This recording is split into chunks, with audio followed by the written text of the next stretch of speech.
خطبہ جمعہ ہو رہا تھا تو جناب علی المرتضیٰ نے جمعہ روک کے فرمایا بتاؤ بھائی مسلمانوں سب سے بہادر کون ہے؟ بتاؤ۔ لوگوں نے کہا حضور آپ ہی سب سے بہادر ہے، زمانہ جانتا ہے۔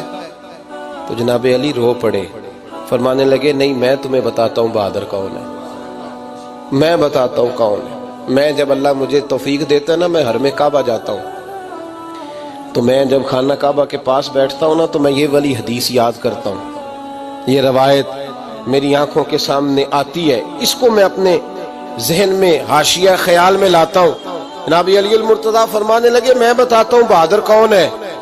جناب کون ہے؟ فرمانے لگے ایک دن ایسا بھی آیا کہ مکے کے سارے سردار کٹھے ہو کے محبوب پاک پہ حملہ کرنے لگے، حضور کو گرا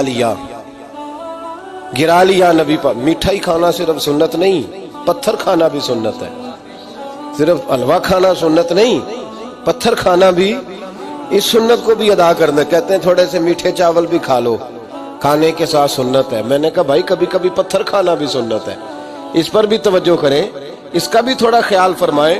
کہتے ہیں حضرت علی کے کفار مکہ نے نبی پاک صلی اللہ علیہ وسلم کو گرا لیا اور معاذ اللہ تشدد کرنے لگے۔ فرماتے ہیں کوئی زور زور سے پکار رہا تھا، میرے کانوں میں آواز آئی جب میں گھر میں تھا، کوئی زور زور سے پکار رہا تھا، اور وہ کیا کہہ رہا تھا؟ کوئی ابو بکر کو خبر کرو، کوئی صدیق اکبر کو بتاؤ کہ قریش مکہ محبوب علیہ السلام کو تکلیف دے رہے ہیں، بتاؤ۔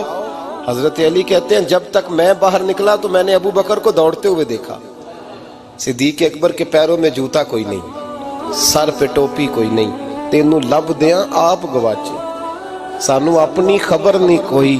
کہتے ہیں بھاگتے جا رہے ہیں، اور پھر جب صدیق اکبر پہنچے تو میں دوڑا آ رہا تھا اور منظر دیکھ بھی رہا کہ ابو بکر صدیق نے ایک کافر کو ادھر پھینکا، دوسرے کو ادھر پھینکا، تیسرے کو ادھر، اور ساتھ ساتھ فرماتے جا رہے ہیں ظالموں اسے مارتے ہو جو تمہیں جنت کا راستہ دکھاتا ہے، ظالموں ان پر تشدد کرتے ہو جو تمہیں جہنم سے بچاتے ہیں، جو تمہیں اللہ کا قرب دیتے ہیں، جو تمہیں دنیا کی آزمائشوں سے بچانے آئے۔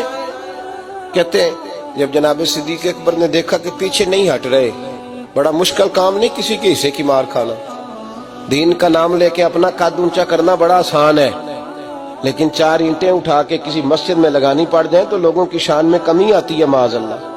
جناب ابو بکر صدیق رضی اللہ تعالیٰ عنہ حضور کے اوپر لیٹ گئے، اور مولا علی فرماتے ہیں نبی پاک کے حصے کی ساری مار ابو بکر صدیق نے کھائی، اور اتنی مار کھائی کہ بے ہوش ہو گئے۔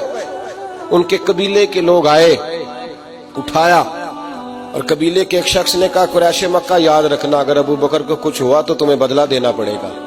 لے گئے۔ ان کی اماں کہتی ہیں ساری رات میں اپنے بیٹے کے زخم دھوتی رہی اور میں روتی رہی، ساری رات میں پٹیاں کرتی رہی اور میں پریشان رہی۔ برادری ساری کٹھی تھی کہ ابو بکر کو ہوش آئے اور وہ بتائیں کون کون شامل تھا تو ہم بدلے کی کوشش کریں۔ والدہ کہتی ہیں میرے دل میں خیال تھا کہ ابو بکر تو جب بھی اٹھے گا پہلا نام محمد عربی کا لے گا صلی اللہ علیہ وسلم، تو یہ تو ناراض ہو جائیں گے۔ کہتی خیال تھا کہ تھوڑی دیر کے لیے اپنے محبوب کا نام کبھی معاذ اللہ نہ لیں، برادری کٹھی ہے، میرے دل میں خیال تھا، لیکن کہتے ہیں وہی ہوا۔ حضرت سیدنا ابو بکر صدیق کی آنکھ کھلی، کہ حضور کا پتہ بتاؤ۔ اماں کہتی ہیں میں نے کان میں کہا ابو بکر ذرا ٹھہر جا، برادری ساری کٹھی ہے، تو حضور کا نام لے گا تو چلے جائیں گے۔ تو کہتے ہیں ابو بکر اٹھ کے بیٹھ گئے، کہنے لگے جس نے بیٹھنا ہے بیٹھے، جس نے جانا ہے جائے، مجھے برادری کی ضرورت نہیں، مدینے والے محبوب کی ضرورت۔